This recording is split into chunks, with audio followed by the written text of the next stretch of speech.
প্রভাব এসএসসি 2728 ব্যাচের পদার্থবিজ্ঞান বইয়ে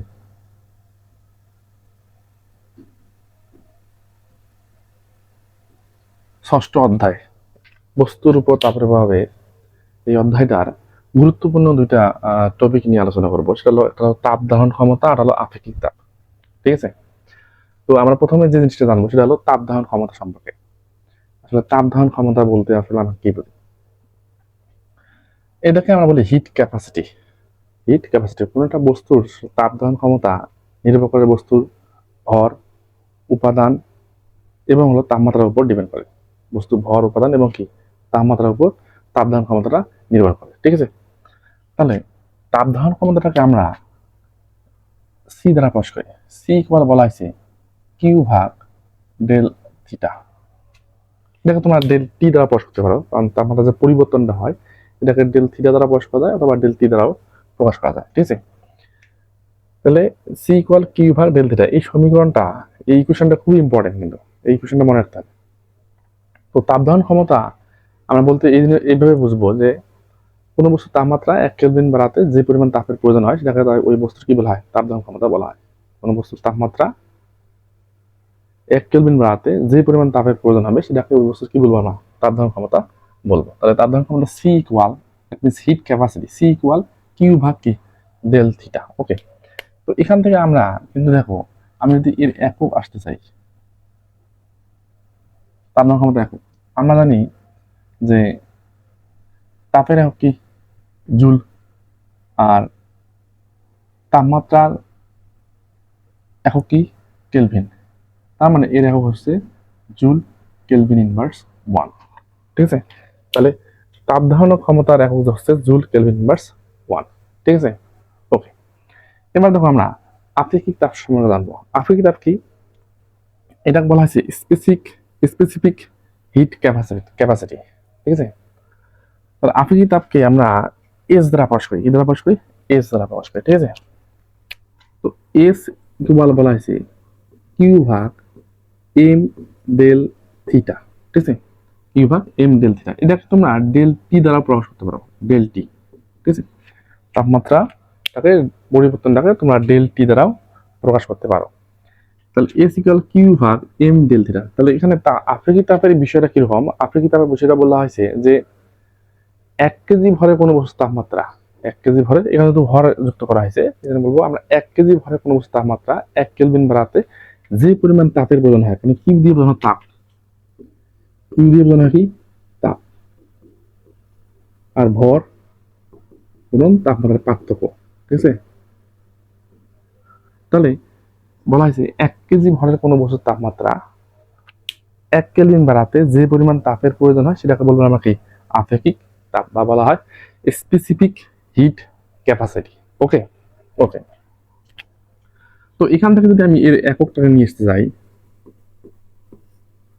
এর এককটা হলো, দেখো তাপের একক হলো জুল, ভরের একক হলো কেজি, আর তাপমাত্রার একক হলো কেলভিন। তাহলে এখান থেকে আমরা এর একক পাচ্ছি জুল কেজি ইনভার্স 1 এবং কি কেলভিন ইনভার্স 1। এটা কিন্তু নৈবিত্তিকের জন্য খুবই ইম্পর্টেন্ট একটা বিষয়। তোমাদের প্রশ্নে আসবে যে আপেক্ষিক তাপের একক কোনটি। ঠিক আছে, নৈবিত্তিকের জন্য খুবই একটা ইম্পর্টেন্ট বিষয় আপেক্ষিক তাপ। তাহলে আপেক্ষিক তাপের কিভাবে বলবো আমরা বিষয়টা? বলবো 1 কেজি ভরে কোনো বস্তু তাপমাত্রা 1 কেলভিন বাড়াতে যে পরিমাণ তাপের প্রয়োজন হয় সেটাকে বলা হয় কি ওই বস্তুটার আপেক্ষিক তাপ। ঠিক আছে, তো আমাদের কিন্তু কিছু বস্তুর আপেক্ষিক তাপ মনে রাখতে হবে। যেমন আমরা একটু দেখবো যে পানির আপেক্ষিক তাপ, আর পানির আপেক্ষিক তাপ হলো 4200 joule KG inverse 1 kelvin inverse 1। ঠিক আছে, এবং বরফের হলো 2100 জুল কেজি ইনভার্স 1 এবং হলো কি কেলভিন ইনভার্স 1। এবং আমরা মাটি যদি দেখি, যে আমরা মাটি, এই মাটির হলো 800 joule KG inverse 1 kelvin inverse 1। তো এরকম অনেক কিছু, অনেক বস্তুর আপেক্ষিক তাপ দেওয়া আছে, তোমার বই দেওয়া আছে, এটা একটু সহকারে দেওয়া আছে, একটু পড়ে নিবা। তো এখানে একটা বিষয় দেখো যে পানির আপেক্ষিক তাপ কিন্তু 4200, সবচেয়ে বেশি আপেক্ষিক তাপ হলো কার? পানির। পানির আপেক্ষিক তাপ হলো 4200, বরফের কত 2100 এবং মাটির হলো কত 800। ঠিক আছে, তো তো এখানে একটা গুরুত্বপূর্ণ বিষয় যে পানির আপেক্ষিক তাপ যেহেতু 4200 joule KG inverse kelvin one, তো এখানে একটা প্রশ্ন আসে যে আসলে আমরা দেখতে পাই যে স্থলভাগের তুলনায় স্থলভাগের তুলনায় দ্বীপ যে অঞ্চলগুলো আছে যেগুলো পানি দ্বারা বেষ্টিত দ্বীপ অঞ্চল, হ্যাঁ, এই দ্বীপ অঞ্চলগুলোর মধ্যে তাপমাত্রার পরিবর্তন কিন্তু পার্থক্য দেখা যায়। স্থলভাগ হচ্ছে মানে কম হয়, তাপমাত্রার পরিবর্তনটা কি হয়, কম হয়। কারণটা হলো পানির আপেক্ষিক তাপ কত 4200, মাটির আপেক্ষিক তাপ কত হলো 800। তো মাটি মধ্যে কোনো সমপরিমাণ তুমি পানি নিচ্ছ, সমপরিমাণ মাটি নিচ্ছ, তো এই মাটির যদি 1 কেলভিন তাপমাত্রা বাড়াতে তোমার যে পরিমাণ তাপের প্রয়োজন হবে, পানির ক্ষেত্রে দেখো 800 540 5 গুণেরও বেশি তাপের কি প্রয়োজন হবে পানির ওই পরিমাণ ভরের পানির তাপমাত্রা 1 কেলভিন বাড়াতে। কি হবে, মাটির চেয়ে প্রায় 5 গুণ তাপ বেশি প্রয়োজন হবে। ঠিক আছে। আবার মাটিকে যদি তুমি ঠান্ডা করতে যে পরিমাণ তাপ হ্রাস করতে হবে, পানির ক্ষেত্রে তার চেয়ে বেশি পরিমাণ কি তাপ হ্রাস হবে। ঠিক আছে, বা হ্রাস করতে হবে ঠান্ডা করতে সমপরিমাণ পানি। তো এই জন্য কিন্তু আমরা যখন এই যে গাড়ি চালাই না, গাড়ি ইঞ্জিন ঠান্ডা করার জন্য কিন্তু পানি রাখা হয়। ঠিক আছে, পানি দেওয়া হয়, কেন ঠান্ডা পানি ইউজ করা হয়, কারণ হলো এই কারণ হলো পানি আপেক্ষিক তাপমাত্রা হলো 4200। একে ঠান্ডা করতেও মানে পানিকে তুমি ঠান্ডা করতেও অনেক তাপের প্রয়োজন হবে, আবার এটা গরম করতেও কি হবে, অন্যান্য যে বস্তুগুলো আছে অন্যান্য বস্তুগুলোর তাপ বাড়াতে যে পরিমাণ তাপ লাগবে তার চেয়ে বেশি পরিমাণ তাপ পানিকে গরম করতে লাগবে। ঠিক আছে, এই হলো আমাদের তাপ ধারণ ক্ষমতা এবং হলো আপেক্ষিক তাপ, যেটাকে আমরা বলি স্পেসিফিক হিট ক্যাপাসিটি। ওকে, আচ্ছা এখন আমরা যে জিনিসটা জানবো সেটা দেখো, এখন আমরা আরেকটা জিনিস গুরুত্বপূর্ণ জানবো সেটা হলো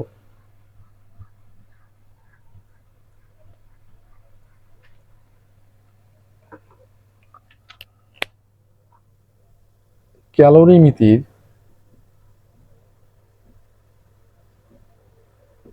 ক্যালোরিমিতির মূলনীতি। ক্যালোরিমিতির মূলনীতি ক্যালোরিমিতির মূলনীতি বিষয়টা কিরকম, যে ক্যালোরিমিতির মূলনীতি বলা হয়েছে যে এটা মূলত তাপ গ্রহণ এবং বর্জনের একটা হিসাব। তাপ গ্রহণ এবং বর্জনের একটা কি হিসাব। ক্যালোরিমিতি হলো যে আসলে আমরা তাপ গ্রহণ ও বর্জন, কতটুকু তাপ গ্রহণ করলো কতটুকু তাপ বর্জন করলো, এই হিসাবটা করা হয় কি ক্যালোরিমিতির সাথে। ঠিক আছে, তো এর প্রিন্সিপাল বিষয়টা কিরকম, এর মূলনীতিটা কিরকম, মূলনীতিটা হলো এরকম যে আমরা যদি দুটি তাপীয় বস্তুকে একটা একটা হলো বেশি তাপমাত্রার বস্তু, একটা হলো কম তাপমাত্রার বস্তু, যদি সংস্পর্শে আনা হয় তাহলে যে ঘটনা ঘটবে সেটা হলো যে উচ্চ তাপমাত্রার বস্তু থেকে নিম্ন তাপমাত্রার বস্তুর দিকে তাপ ধাবিত হবে, তাপ যাবে। এখন এই যে তাপ যাবে এটা এখন তাপের পরিমাণের উপর নির্ভর করে না, তাপমাত্রার উপর নির্ভর করে। যেটা বেশি তাপমাত্রা সেখান থেকে কম তাপমাত্রার বস্তু দিকে কি হবে, তাপ যাবে। এখন প্রশ্নটা হলো যে মনে করো এটা একটা বস্তু, এটা একটা বস্তু, এই বস্তুটা বেশি তাপমাত্রা বেশি আর আগে কম, তাহলে এই বস্তু থেকে এই বস্তু থেকে তাপ যাবে।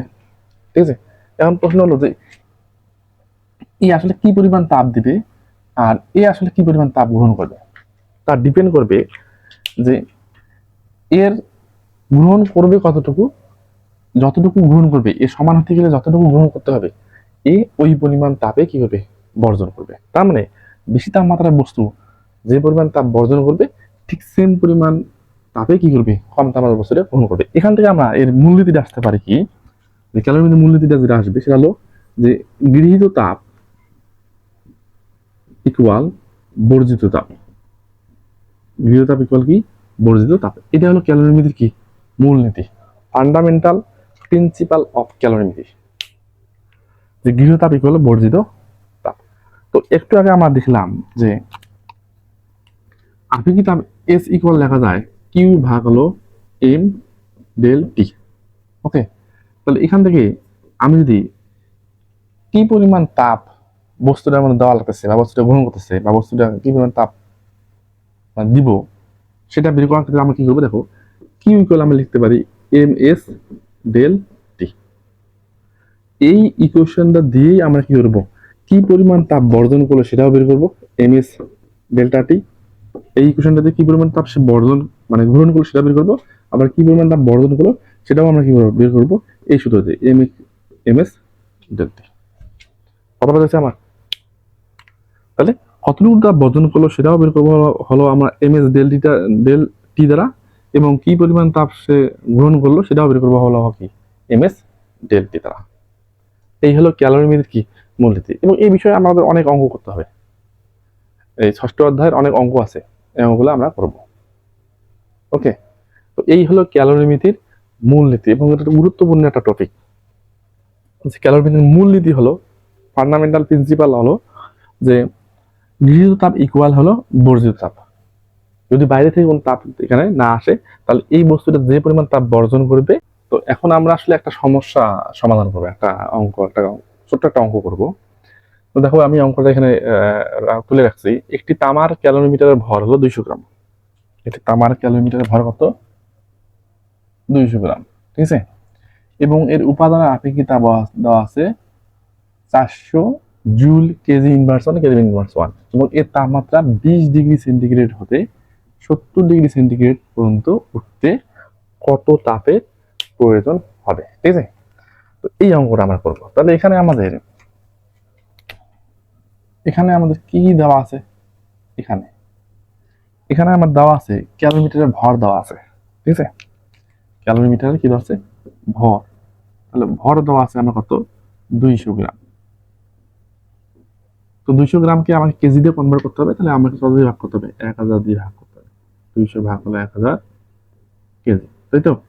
00 কাটায় 00 কাটা, তাহলে 0.2 কেজি। ওকে, এবং এখানে আপেক্ষিক তাপ দেওয়া আছে কত? আপেক্ষিক তাপ দেওয়া আছে এস ইকুয়াল হলো 400 joule KG inverse 1 kelvin inverse 1 M, ঠিক আছে। ভর দেওয়া আছে। এবং তাপমাত্রার যে বৃদ্ধি, তাপমাত্রা তো এখানে বৃদ্ধি পাইছে, তাই না? 20 ডিগ্রি সেন্টিগ্রেড থেকে কত হচ্ছে? 70 ডিগ্রি সেন্টিগ্রেড পর্যন্ত উঠছে। তাহলে এখানে তাপমাত্রা বৃদ্ধি পাইছে। ওকে, তাহলে তাপমাত্রা বৃদ্ধি বৃদ্ধি তাপমাত্রা বৃদ্ধি কতটুকু হলো আমাদের? তাপমাত্রা বৃদ্ধি হলো 70 মাইনাস হলো 20, তাহলে কত হলো আমাদের?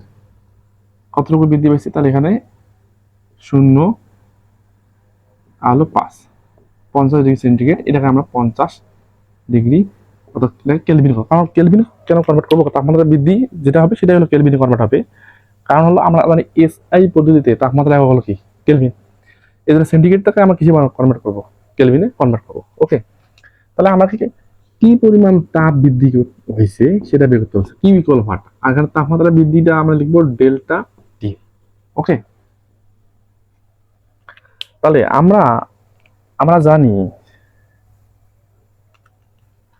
এখানে এই ধরনের অঙ্ক ক্ষেত্রে আমরা কিন্তু একটা সূত্র ইউজ করব, যেটা হচ্ছে গৃহীত তাপ ইকুয়াল বর্জিত তাপ, যেটা সেটা ইউজ করব।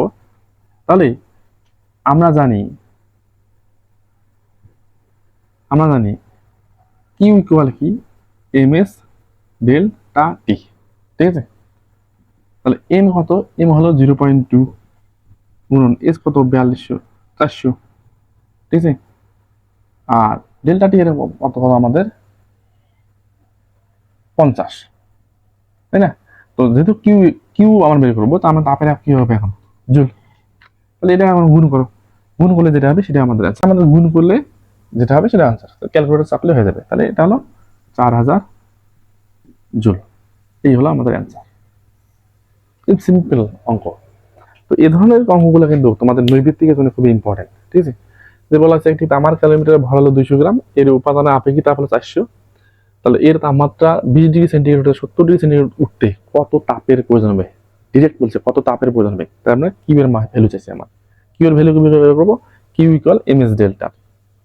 এম দেওয়া আছে, এস দেওয়া আছে 400, আর তাপমাত্রা যে বৃদ্ধিটা হলো সেটা হলো তো 50। এই তাপের একক জুল হয়ে গেল। ছোট্ট অঙ্ক। তো এই ধরনের অঙ্কগুলো কিন্তু নৈবিত্তিকের জন্য খুবই ইম্পর্টেন্ট, তোমাদের এমসিকিউর জন্য খুবই ইম্পর্টেন্ট। ওকে, ধন্যবাদ সবাইকে।